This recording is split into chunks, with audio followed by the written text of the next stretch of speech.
Assalomu alaykum yurtdoshlarim. Men yana shu rahbarlarga yomon ko'ringan Usmon Muzaffar Mahmudovichman.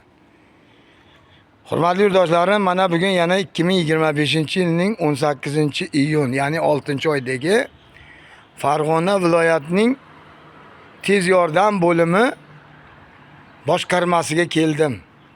Bu yerda Farg'ona viloyat boshqarmasi boshlig'i Bahromjon Rustamovich boshqararlar, lekin mana bu xodim hozir men bu shifokor bilan gaplashdim.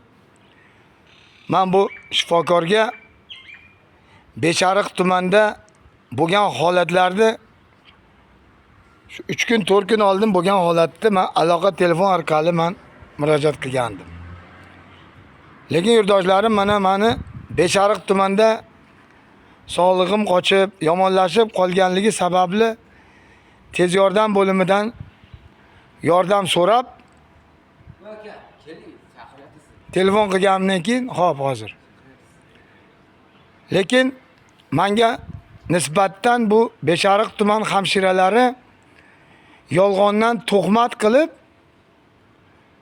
yolg'on qog'ozlar to'plagan. Lekin bu munosabatga hozir munosabat berasiz deb Farg'ona viloyat tez yordam bo'lim boshlig'i Bahromjon Rustamovichga kelib murojaat qilsam, hali meni murojaatlarim bu 90 kilometrlik tez yordam bo'limiga murojaat yetib kelmabdi. Lekin buni qani endi bu alohida tashkil bo'lib qolgan respublikadagi tez yordam bo'lim rahbarlari. Qolaversa, sog'liqni saqlash vaziri bunga qanday siz munosabat berasiz?